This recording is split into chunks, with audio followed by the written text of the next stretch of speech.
किसी बड़े और सधे हुए मनोवैज्ञानिक ने बात कहा है कि प्राकृतिक डर केवल दो ही प्रकार का होता है और वो भी बच्चे को पैदा होने वक्त ही होता है।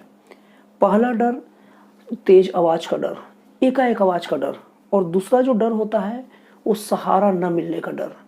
और इसके अलावा जितने भी डर होते हैं वो सब के सब बनावटी डर होते हैं, सब हमारा पैदा किए हुए डर होते हैं। उसमें से कोई भी डर वास्तविक नहीं होता है, सब बस सिर्फ एक भ्रम का उपज होता है। दोस्तों, जैसे कि अगर हम लोग को किसी से अगर बात करना होता है तो हम अंदर ही अंदर एक नए टाइप का डर बनाते हैं।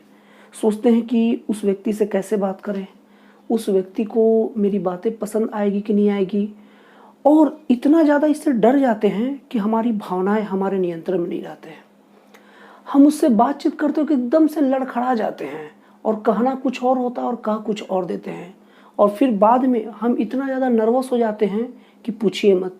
और जब इतना सारा चीज़ होगा तो कन्फर्म है कि हमारी और उसकी बातचीत फेल होना ही है, विफल होना ही है।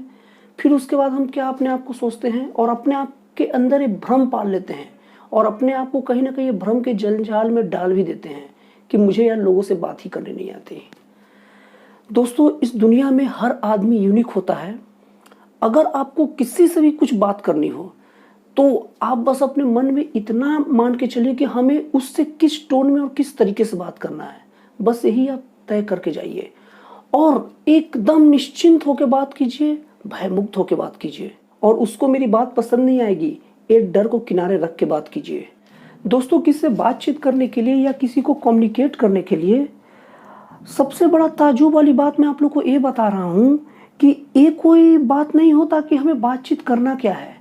किसी से बातचीत या कम्युनिकेट करने का सबसे अच्छा तरीका ये होता है कि हमें उससे बात कितना कॉन्फिडेंटली करना है। बातचीत करते वक्त हमारे मन के अंदर डर कितना है। किसी से सफल या असफल बातचीत में सबसे बड़ा पैमाना हमारी काबिलियत का नहीं होता, हमारे बोले गए शब्द का नहीं होता।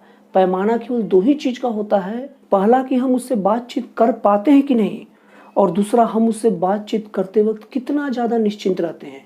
यही दो बस पैमाने होते हैं किसी से बातचीत करने के लिए, और बाकी सारे के सारे एक बनावटी डर होते हैं और वो डर का कोई अस्तित्व नहीं होता। वो डर हम खुद पैदा करते हैं और ये ओरिजिनल डर नहीं होता है। दोस्तों, आपने देखा होगा कि कई कई लोग ऐसे होते हैं जो पूरे 100, हजारों, लाखों लोग को दोस्तों आपने देखा होगा कई कई लोग 100 लोग, हजारों लोग को एक साथ एकदम कम्युनिकेट करते हैं, एक साथ बोलते हैं और वो डेली बोलते हैं। तो आपको क्या लगता है कि डेली के डेली उनके अंदर कोई नए विचारों का जन्म होता होगा? जी नहीं, वो बस अपने आप को एकदम से कंफर्टेबल लोगों के सामने रख पाते हैं। और जब आप अपने आप को कंफर्टेबल लोगों के सामने रखना सीख गए तब समझ लीजिए कि आप बोलना सीख गए। यही बोलने की सबसे सही कला है। और दोस्तों, बातचीत करते वक्त आपको एक चीज़ का विशेष ध्यान रखना है कि जो सामने वाला व्यक्ति है वो मेरे ही तरह है, उसका हाव भाव मेरी तरह है, और उसका पसंद मेरी तरह है, और उसके विचार भी मेरी तरह है। वो हमें क्यों ना पसंद करेगा, बशर्ते हम एकदम नेचुरल बात करें और जो हम बोलना चाहते हैं वो उसके सामने तक पहुंचा दे। दोस्तों, मैंने बहुत बार देखा है कि लोग जब किसी से बातचीत करने जाते हैं, कोई ऑफिस में जाते हैं या किसी अपने नए लोगों से बातचीत करते हैं, तो एक अजीब टाइप का घबरा जाते हैं। वो एक्चुअल में जानते सब कुछ है लेकिन ठीक से बोल नहीं पाते हैं। और ये समस्या मुझे सर्वव्यापी लगी, इसीलिए मैंने सोचा कि इस समस्या पर एक वीडियो बना ही दिया जाए। तो दोस्तों, आपको मेरा वीडियो कैसा लगा, अच्छा लगा या ख़राब लगा, कमेंट बॉक्स में ज़रूर लिखिए। और अगर आपको मेरा वीडियो पसंद आया हो तो प्लीज़ आप इस चैनल को सब्सक्राइब कर दीजिए, ताकि इस टाइप का जब भी मैं कोई नया वीडियो अपलोड करूं तो इसका पहला नोटिफिकेशन आप तक पहुंचे। तो दोस्तों, फिर मिलते हैं अगले वीडियो में एक नए और एक जन कल्याणकारी विचारों के साथ।